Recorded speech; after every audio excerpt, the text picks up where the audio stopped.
Kalau ada orang menyakitimu, jangan berduka. Kalau ada tetangga, sahabat, kawan baik meninggalkanmu, jangan berduka lara. Karena sesungguhnya di balik itu semua, fa inna ma'al usri yusra, inna ma'al usri yusra. Idza daqat 'alaika dunya faqul ya Allah. Kalau terasa sempit dunia, mengadulah kepada Allah. Idza sa'alta fas'alillah. Kalau minta-mintalah kepada Allah. Wa idza sta'anta fasta'in billah. Kalau minta tolong, minta tolonglah kepada Allah. Alhamdulillah, wassalatu wassalamu ala rasulillah Sayyidina wa maulana Muhammad ibni Abdillah wa ala alihi wa sahbihi wa man tabi'ahu wa mawala. Ashhadu an la ilaha illallah wahdahu la syarika lah wa ashhadu anna sayyidana Muhammadan abduhu wa rasuluhu la nabiyya ba'dah. Allahumma salli ala sayyidina Muhammadin nabiyil ummi wa ala alihi wa sahbihi wa barik wa sallim.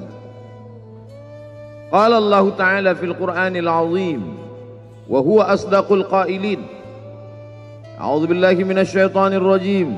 Ya ayyuhalladzina amanu taqullaha haqqa tuqatih wa la tamutunna illa wa antum muslimun.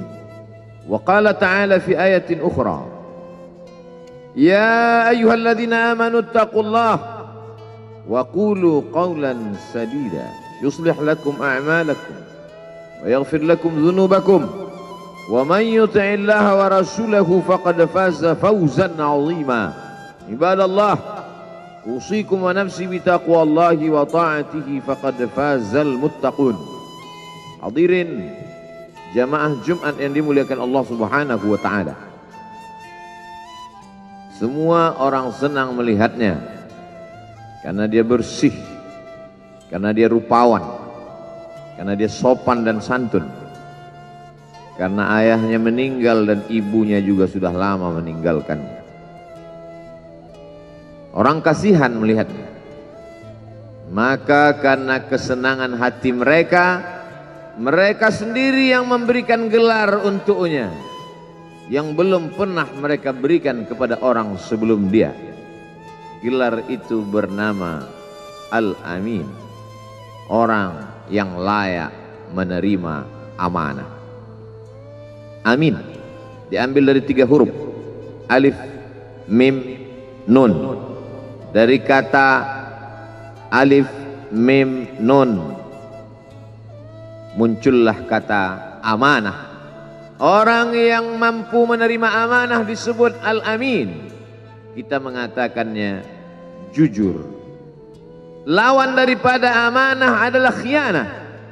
Al-Khain, pengkhianat. Dia tidak berkhianat.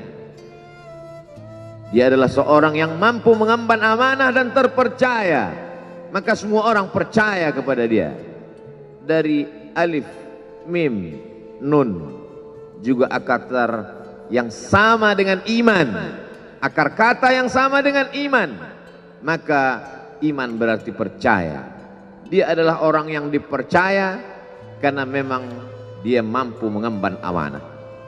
Kapan kebencian itu datang? Kebencian itu datang ketika dia naik ke atas bukit Safa dan dia berkata kepada semua penduduk Makkah, seandainya aku katakan di balik bukit Jabal Abi Qubais yang besar, gagah, perkasa, tinggi, menjulang ini ada pasukan musuh yang akan menyerang kita, apakah kalian percaya? Semua mereka berkata, shadaqnaka, kami percaya karena memang kami menggelar engkau orang yang dapat dipercaya. Seandainya aku katakan bahwa ada pasukan musuh yang akan meluluh lantakkan, menghantam, membunuh kita, apakah kalian percaya? Mereka menjawab, shadaqnaka, kami percaya. Seandainya aku katakan bahwa aku menerima wahyu dari Allah dan aku diperintahkan Allah untuk mengabarkan kepada kalian yang baik-baik akan masuk surga, yang jahat-jahat akan masuk neraka, percayakah kalian? Disitulah perlawanan datang, bukan dari orang lain, bukan dari musuh, bukan dari lawan. Perlawanan itu datang dari saudara kandung, dari ayah kandung, yang masih ada hubungan darah. Tabban laka ya Muhammad alihadza jama'tana, celakalah engkau Muhammad, apakah hanya untuk ini saja kau kumpulkan kami hari ini? Allah membelanya, langsung Allah membelanya.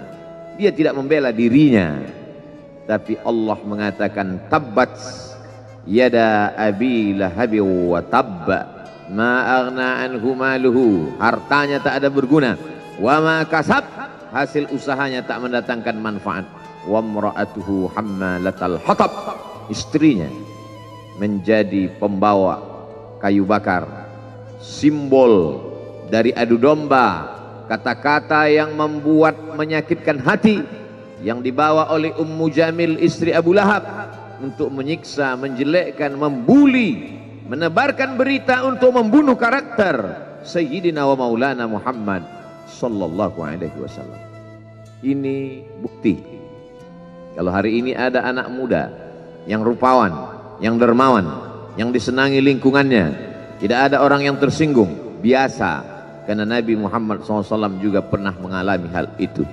Tapi begitu kau katakan, aku tadi malam bermimpi bahwa aku mesti hijrah, meninggalkan komunitas peminum khamar, meninggalkan geng kita yang selama ini bicara tentang yang haram, maka disitulah mereka akan berkata, apakah hanya untuk ini saja kita berteman selama ini? Mana persahabatan kita? Apa yang dialami pemuda-pemuda hijrah hari ini dialami oleh Rasulullah sallallahu alaihi wasallam 14 abad yang silam. Ketika kau berhasil bisnis, orang senang. Ketika kau berhasil membina rumah tangga, tidak ada orang yang tersakiti. Ketika anakmu lucu-lucu dan kau berada di tengah mereka, tidak terusik kepentingan mereka, tidak terganggu ekonomi mereka, engkau adalah sahabat, engkau adalah teman setia. Tetapi ketika kau tidak ikut kemauan manusia, disitulah engkau sedang melantik dirimu sendiri menjadi musuh. Maka Allah kuatkan hatimu. Wa in tuti aktsara man fil ardi, kalau kau ikut kebanyakan orang di atas muka bumi, yudilluka an sabilillah, mereka hanya akan menyesatkan engkau dari jalan Allah subhanahu wa ta'ala. Tapi api itu tidak pernah padam. Kalau dia padam, maka berakhirlah dakwah Islam. Dia terus bergelora, dia terus menyala, dia terus membakar kemunafikan, membakar kemusyrikan, sampai akhirnya embargo pun tiba. Jangan ada yang mau bergabung dengan kelompok Muhammad sallallahu alaihi wasallam. Jangan ada yang mau berkirim makanan, jangan ada yang mau berdagang, jangan ada yang mau menjalin transaksi. Mereka ingin membunuh secara perlahan-lahan. Jangan beli produknya, jangan duduk bersamanya, jangan berteman dengan dia. Kenapa kamu mau berfoto dengan dia? Kenapa kamu mau bergambar dengan dia? Kenapa kamu masih mau mendengar ceramah dia? Adakah orang yang mengalami hal itu hari ini? Adakah ketakutan-ketakutan dari hamba Allah yang mengatakan Allahu Akbar, Allah Maha Besar, tapi takut ditinggalkan kawan, cemas ditinggalkan sahabat? Maka itu pernah terjadi pada kelompok Sayyidina wa Maulana Muhammad sallallahu alaihi wasallam. Kalau pembunuhan karakter tidak berhasil, maka ada yang lebih dahsyat daripada itu. Mereka tawarkan dunia beserta isinya. Wallahi, demi Allah wahai paman, demi Allah wahai Abu Talib, law wada'u syamsa fi yamini wal qamara fi yasari, andai mereka letakkan matahari di tangan kananku, bulan di tangan kiriku, ala atruka hadzal amr, supaya aku tinggalkan dakwah ini, aku tidak akan meninggalkannya. Bujuk rayu mulai tiba. Itu terjadi pada diri Nabi Muhammad sallallahu alaihi wasallam. Kalau kau tidak mempan dimusuhi, kalau kau tidak mempan dirangkul, kau akan dipukul. Kalau kau tidak mempan dipukul, kau akan dirangkul. Berbagai macam cara, dari mulai yang paling keras sampai yang paling lembut, dari mulai yang paling lembut sampai yang paling keras, sampai akhirnya tempat bergantung itu hilang, lenyap, musnah. Ada dua tempat bergantung, saudara kandung ayah Abu Talib. Mereka tidak mengusiknya karena dia keponakan Abu Talib. Abu Talib anak Abdul Muttalib, Abdul Muttalib anak Hashim, Hashim anak Abdi Manaf, Abdi Manaf anak Qusay, Qusaylah pendiri Darun Nadwah. Mereka keturunan darah mulia dari Adnan. Adnan menerima tetesan darah dari Ismail. Ismail anak kandung Ibrahim alaihissalam. Jangan ganggu dia karena dia keponakan Abu Talib. Masih ada backing, tapi Allah ingin agar hati itu tidak bergantung kepada manusia. Dia buat Abu Talib meninggal dunia, masih ada lagi tempat bergantung. Dia yang dulu ketika kedinginan datang, dia yang menyelimuti. Yang dulu ketika ketakutan datang, dia yang menenangkan. Dia datang menemui Waraqah ibnu Naufal. Waraqah berkata, Namus, malaikat yang pernah datang kepada Ibrahim, yang pernah datang kepada Musa, yang pernah datang kepada Isa, sekarang dia datang kepada suamimu. Katakanlah, jangan takut, jangan cemas. Kalau nanti sampai masanya dia akan diusir dari kampung halamannya, aku orang pertama yang akan membelanya. Karena begitu yang kutemukan dalam kitab-kitab suci yang kubaca, kata Waraqah bin Naufal. Hari itu juga tempat bergantung itu patah. Khadijah menghadap Allah subhanahu wa ta'ala. Tak lagi ada makhluk tempat bergantung, tak ada lagi ranting tempat berhinggap, tak ada lagi batang kayu tempat berpegang. Allah ingin agar engkau berserah hanya kepada Dia saja. Tidak ada makhluk. Bersandar kepada makhluk akan kecewa, bersandar pada kayu yang rindang akan tumbang, bersandar kepada benda akan binasa, bersandar kepada sahabat akan berubah menjadi musuh. Bersandarlah kepada Dia, Hayyun Maha Hidup, la yamut, Dia tak pernah mati. Bersandarlah kepada Dia, Al-Aziz yang Maha Perkasa, Al-Jabbar yang Maha Berkuasa. Itu yang diinginkan Allah dari sosok Sayyidina wa Maulana Muhammad sallallahu alaihi wasallam. Dia pergi, sengaja dia pergi berjalan kaki, karena kalau dia pergi menunggang unta, mereka sudah mengintai, dia pasti lari, dia akan pergi ke tempat yang jauh. Sengaja dia pergi berjalan kaki. Lalu kemudian dia pun sampai ke suatu tempat. Dia berharap mereka adalah orang-orang yang lembut akan yang menerimanya. Tapi dia tidak diterima dengan tala'al badru alaina. Dia tidak diterima sebagai ahlan wasahlan. Ahlan, keluarga, kau datang kami sambut sebagai keluarga. Sahlan, mudah, kau datang urusanmu mudah. Ahlan wasahlan. Tapi dia tidak dianggap sebagai keluarga, dia tidak dianggap sebagai sahlan, dia dianggap sebagai musuh. Dia dilempar dengan batu, dia dilempar dengan kayu, dia dilempar dengan tulang onta. Apa yang dia lakukan? Dia bersembunyi di balik bukit, dia angkat kedua tangannya, ilaika ashku dha'fa quwwati, kepada engkau saja aku mengadukan kelemahanku, wa qillata hilati, ketidakberdayaanku, wa hawani bainan nas, aku hina di tengah mereka. Kalau dulu aku ada tempat bergantung, ada tempat bersandar, ada tempat mengadu, hari ini hanya engkau saja ya Allah. Datanglah malakul jibal, malaikat penjaga segala bukit di atas dunia. Kau tunjuk mana bukit yang paling besar ya Muhammad, akan kutimpakan kepada mereka.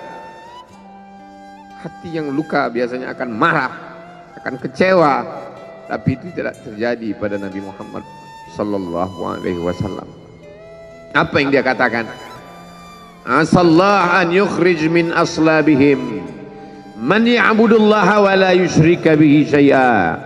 Ya Allah, keluarkan dari tulang sulbi mereka, keluarkan anak cucu mereka yang akan menyembah engkau. Tidak ada satupun yang akan mempersekutukan engkau di atas muka bumi ini. Doanya dikabulkan, hatinya susah, pikirannya kacau, tapi lidahnya tidak berkata-kata kasar. Dia doakan agar anak cucu mereka menyembah Allah. 100% penduduk Taif hari ini bersyahadat asyhadu an la ilaha illallah wa asyhadu anna Muhammadan Rasulullah. Doa orang yang teraniaya, doa orang yang terzolimi.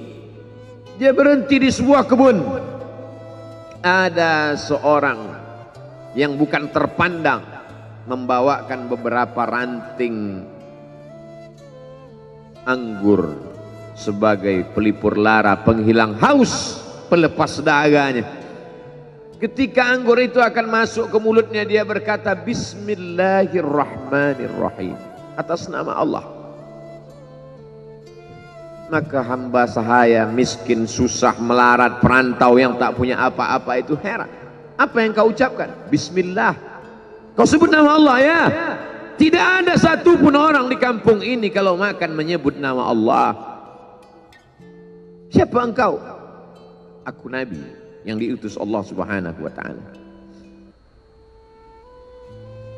Berarti engkau sama dengan orang yang dulu pernah berada di kampungku. Engkau dari mana? Aku dari Ninawi. Ninawi ya. Di sana ada saudaraku, kata Nabi Muhammad SAW. Di sana ada saudaraku, namanya Yunus bin Matta. Yunus bin Matta adalah saudaraku. Sama-sama hamba yang diutus Allah Subhanahu wa ta'ala. Dia juga diingkari oleh kaumnya. Dia masuk ke dalam lautan, ditelan seekor ikan dalam 3 kegelapan. Gelapnya tengah malam, gelapnya lautan, gelapnya perut ikan. Dia berserah kepada Allah. La ilaha illa anta subhanaka inni kuntu minal zalimin. Begitu cara Allah mengingatkan Nabi Muhammad SAW. Apa yang kau rasakan hari ini belum ada apa-apanya dengan apa yang pernah dirasakan oleh Yunus bin Matta.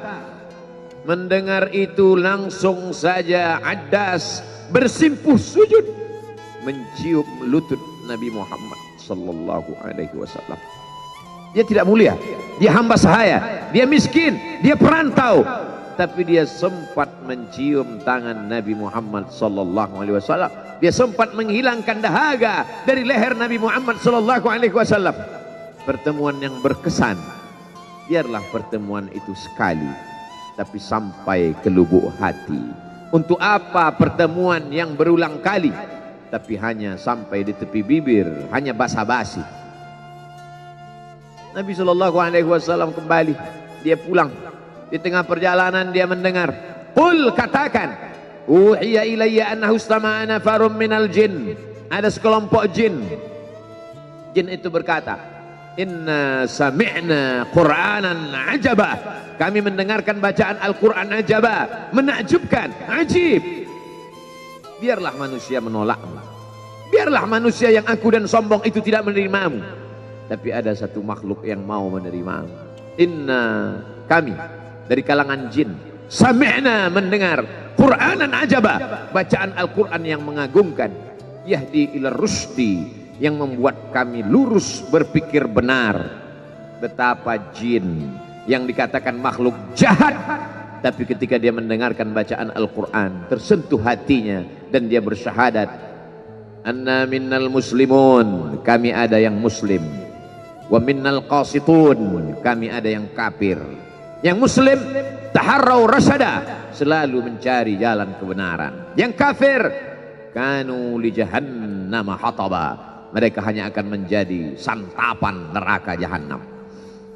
Dia kembali ke kota suci Makkah Al-Mukarramah seperti biasa, sampai akhirnya datanglah malaikat Jibril membelah dadanya, mensucikan hatinya sampai layak, lalu kemudian dia pun dibawa.